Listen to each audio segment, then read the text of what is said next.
I will talk about an industry view about the high temperature challenges for bulk and thin film measurements. So we, Exact Systems, are a manufacturer of test equipment for piezoelectric materials, and we joined this project to improve the traceability and also the high temperature capabilities for our systems. I will give a short overview. So first of all, introduce the double beam laser interferometer technology for thin film measurements and the low strain measurements. And this is also industrially used and what the special requirements are there. And show some of the reference and repeatability measurements, which are, I think, one of the most important points for industrial use. Then the work for extending the temperature range from previous room temperature, and then go over to bulk sample measurements using single beam laser interferometer and the piezoelectric evaluation system. The developments we did there also to go to higher temperatures, and the same there, high temperature measurements and also repeatability and some reference measurements. So to give an overview, we have three main fields. So one is a PES system for bulk piezoelectric characterization.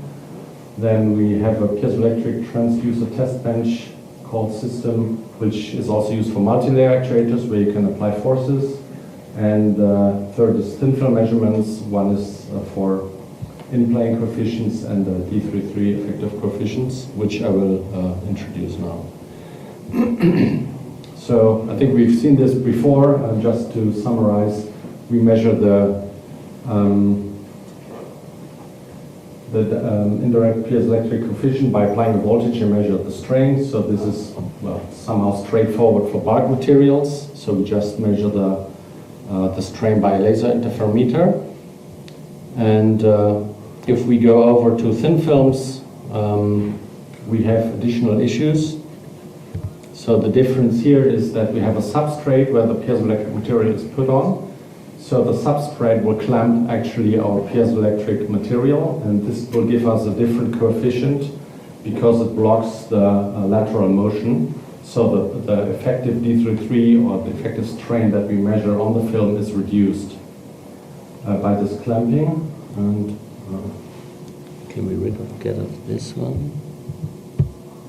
Okay. So we will receive an effective coefficient which is reduced by the D31 and the compliance of the film, which was introduced already in '94 by Lefty and Romans. There, and additionally to this effective coefficient, the substrate creates a motion of our whole sample, and this will give us a typical bending motion of the whole substrate, and this is easily orders of magnitude higher than the actual elongation of the film itself. And that is where the double beam laser interferometric method was developed to be able to measure the precise strain of the film itself, which is a few nanometers or even picometers in range. And there is also further influences of the substrate, which I will not focus on here, but that, for example, creates a pad size effect because the substrate is compressed and so on. These are further challenges that are part of other work as well.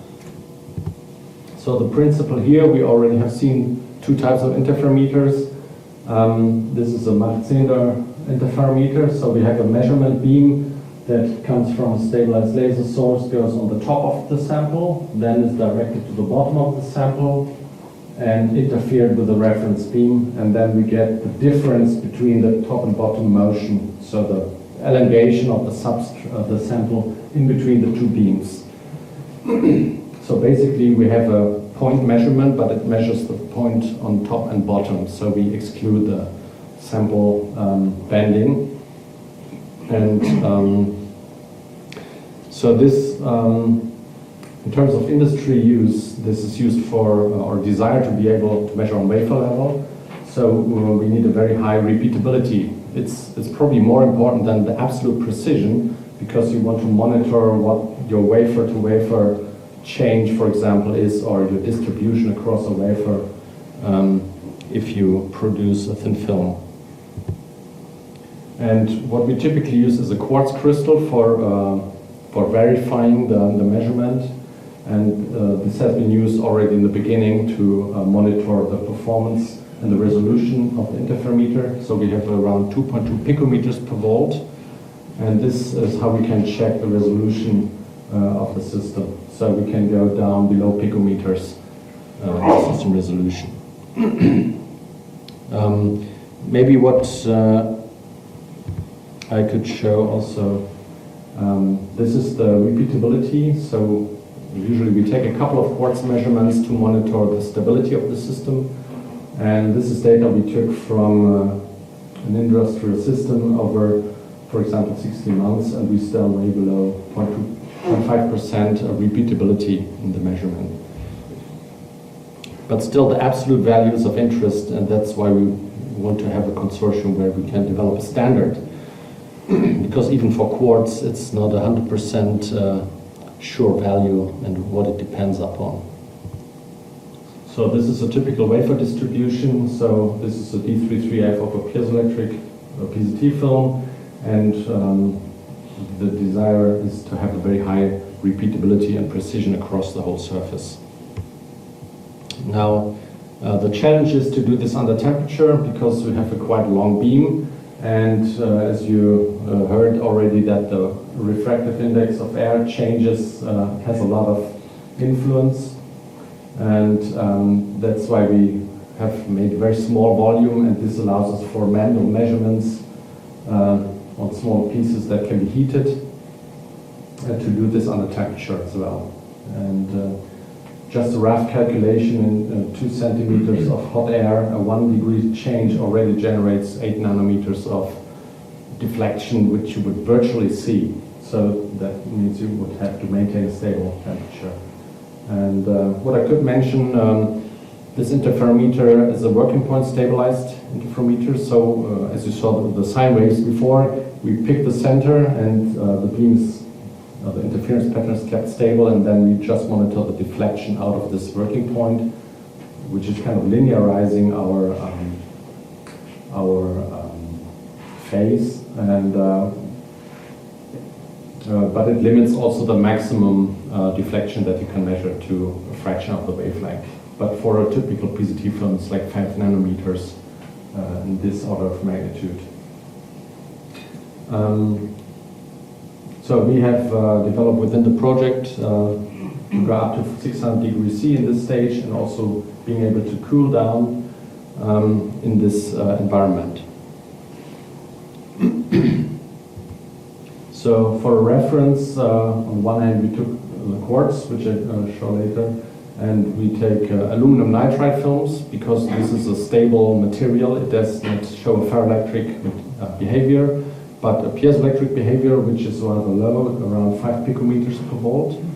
But it's stable, and we showed also that it's, in this case, stable up to 450, and seems to be almost reversible. But you can see that the deviation is much higher across the temperature, mainly due to the fluctuations. So we have around 4% of standard deviation if we take the whole run.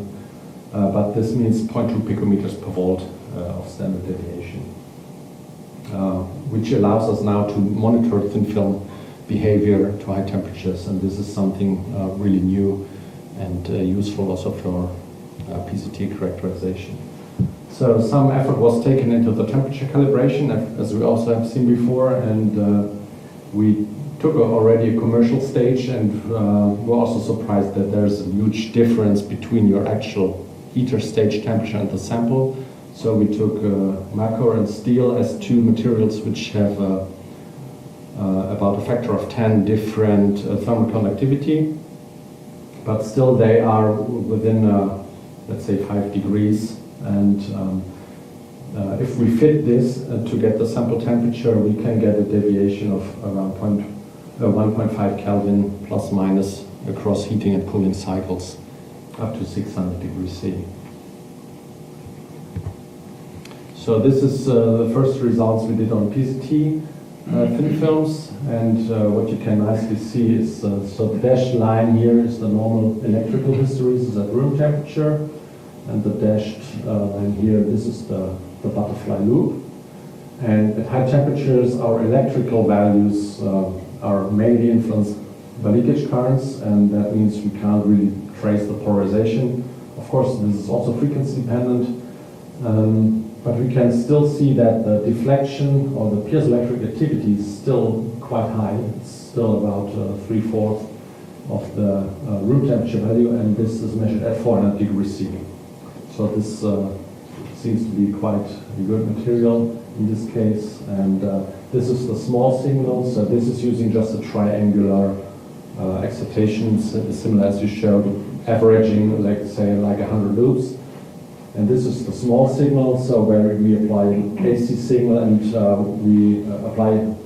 we change the DC bias, so you can see what the D33 versus the applied bias does. So at 0 volts, there's almost no D33, but if you increase the voltage, then you still have a rather high value here.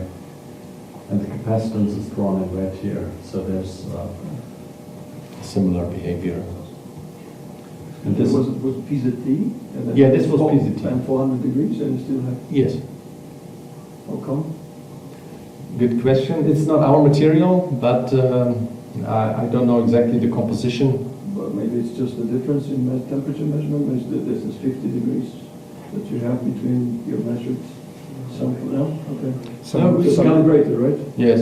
Some of the still is PZT then. 60-40 would give you 400 degrees. Yeah. Okay. But it's also on a substrate, so So it's not PZT then. Yeah. some of the work that we've done on bulk on some soft PZT, and I would imagine the same thing would happen on hard PZT, is that you still see piezoelectric activity significantly above the Curie temperature for high fields, and because this is biased, it essentially becomes electrorestrictive. yeah. Okay. Yeah, you can see if you would have a 0 volt, then there would almost be no D33 left, only if you excite it at a high field. And this is something we see with the bulk as well. Right. So this is a different material. We can see the small signal excitation without holding it during the application, that it's already disappeared at 400 degrees C, and it's getting electrorestrictive after that only. And if we apply a large signal, so excite the material all the time, we still maintain it broke down at 350 degrees C, but that the value is more constant than here, where it drops down. And this is a bulk sample which we also measured in the DBLI system at a low field, like 10 volts and 1 kilohertz, and we could see that up to 550 degrees C, at the turning point here, the black dots mean that it's running into compliance because we only have 1 kilohertz, but it's much different from the resonance at high frequency. For an actuator, for example, you would have lower excitation frequencies and also different behavior. Okay, and from the bulk, I will step over from the DBLI to the piezoelectric evaluation system using the single beam interferometer. So this is the setup we use here. So it's the basic parts is a ferroelectric analyzer, commercial single beam laser interferometer, high voltage amplifier, an impedance analyzer can be attached, temperature controller, and the various types of sample holders which can be selected according to the samples that are needed. And of course it offers all the electrical measurements and at the same time the measurements of piezoelectric properties. So for different sample types we have different sample holders. So the typical bulk ceramics, we have a sample holder which establishes a point contact, and for multi-layers we have sample holders which allow to apply a force. So the sample holder has to be adapted to your sample shape, basically. And the laser interferometer can be attached to the various sample holders for the evaluation. So this is the sample holder for bulk materials. So we have a very small heating volume, and the sample can be easily placed inside and establish the point contact to the sample from the top and the bottom. And we measure on the top by a single beam laser interferometer on the top surface by a rod, basically, which has no big force, so that we are independent on the electrode materials. So, for example, silver pasted or a degradation of the electrodes or planarity does not have a big effect here. It's mainly a matter of precise sample placement, and can also maintain a fast heating and cooling rate to speed up the test in this setup. So within this project, we developed the higher temperature capabilities. So we had a version from -100 degrees C to 600 degrees C, and the main limitations are actually the materials that you can use. So for going to high temperatures, you must have a material which still establish a good contact over the whole temperature range without degradation. And if you put in the sample and pick it out, you must not deteriorate your setup. So, but being able to measure many samples without destroying the electrode materials. And at 800 degrees C, you can see that it's already nicely glowing in this case. So uncertainty evaluation was also a part of the project, and in this case it sounds rather simple because we just measure the displacement and voltage, of course additionally the charge, but there's still a lot of influences that have to be taken into account, like especially vibration influences and change in your airflow or thermal drifts, and all of this was evaluated for a certain range of measurement parameters, so that the goal to be like pretty more precise than, or in the range of 1%, could be achieved, but the reproducibility is still around 2%, and this is still focusing to do more precise handling of the samples. But still it should be easy to maintain and operate.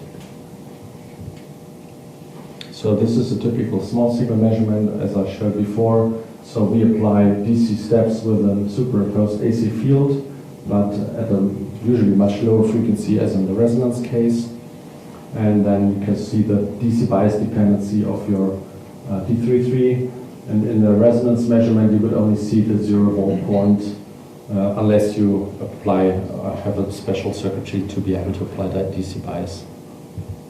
And for the large signal, the typical is the triangular excitation. And this is, for example, the difference between a room temperature and this is PZT as well at 280 degrees C. So you get, the loop gets very narrow, and you can automate this over temperature, so you can monitor the change of various parameters over temperature and define your test pattern accordingly. And this was now also extended for the higher temperature values. So this is for the piezoelectric sample holder. We did also temperature calibration using a similar setup, and we could also see that there is a similar change in temperature as in the DBLI system, and also the method gave us some ideas to improve that from around ±5 Kelvin to ±2.6 Kelvin now. If you raise the temperature and go back to 0, and the heating rate here was about 10 degrees C per minute, so that you can run a sample sweep within 1 day. And we did some comparison measurements. I think Paul will show more details on that, but that was just the quartz, and we could see On the DBLI we have much lower amplitudes, but we could see a similar behavior across temperature. And on the PS system we apply 2 kilovolts, which gives us about 4 nanometers, which is really close to the resolution limit of the laser, and we already have to correct for crosstalk and so on influences. But at least the shape nicely fits. And the further work is to correlate this also with the impedance measurements on the NPL system. And this is a measurement taken on the bulk material, on the high temperature materials. And what you can nicely see here, this is actually an extreme case on this composition, that large signal measurements are now here in blue and yellow at 2 different frequencies. It's 1 kilovolt, and yellow is 10 hertz, blue is 200 hertz.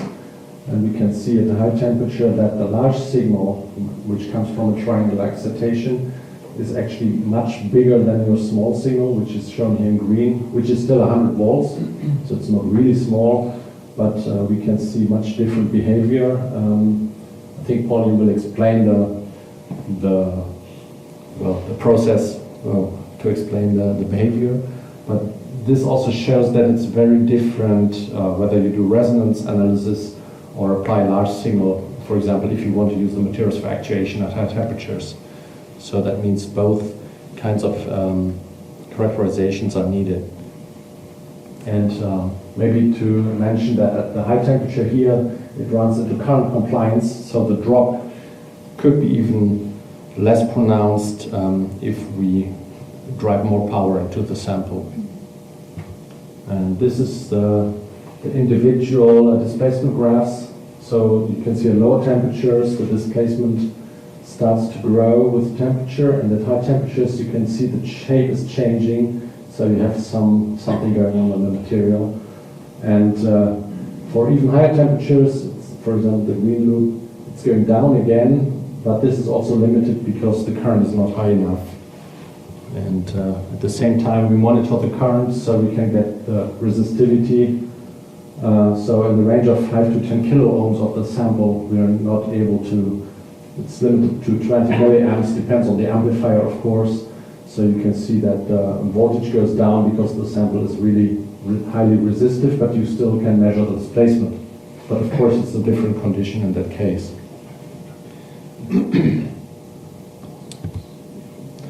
And this was a similar measurement on a different material, and you can also see the behavior here.